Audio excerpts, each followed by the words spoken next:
really wasn't any way that I could start this company up because when I first started up, I was 25 years old. I had very little collateral, and all the banks didn't want to touch me with a conventional loan. Under the Graham Rudman balanced budget proposal, a small business like Pat's might be in real trouble.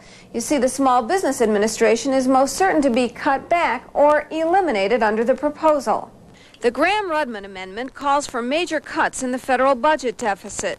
Last year, 1985, the deficit hit a record $211.9 billion.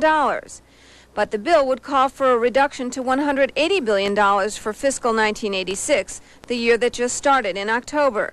And then deficits of only $144 billion in 1987, dropping to $108 billion in 1988, $72 billion in 1989, $36 billion in 1990, and zero deficit, a balanced budget, in 1991.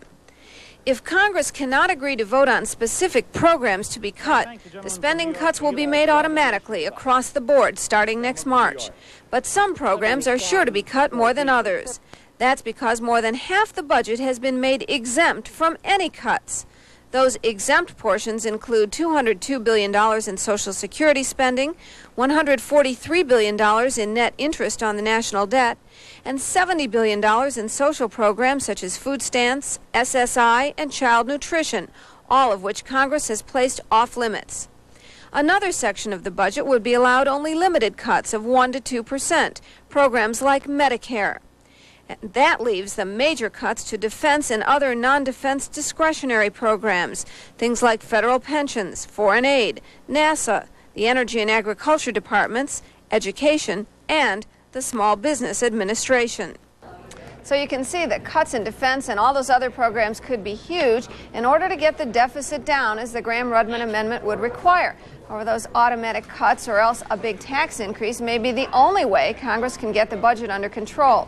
In the meantime, there will be no savings bond sales or Treasury bill sales unless Congress votes to raise the debt ceiling, which should come by Wednesday, because that's when the government starts to run out of money. We're late this afternoon. That debt ceiling bill is still tied to the Graham-Rudman bill, so there's a lot going on in Congress, gentlemen. Even though they're talking about cutting the deficit, the fact is that the debt ceiling keeps going up. Now, wouldn't that normally mean higher interest rates, high inflation? What's going on? I think that you see the stock market today just under 1,500, a nice huge gain. And I think what's going on in the markets is the hope for lower interest rates, the hope that in fact we'll get the deficit down, there'll be less government borrowing, and that things will straighten themselves out. But that remains to be seen. Thanks, Terry.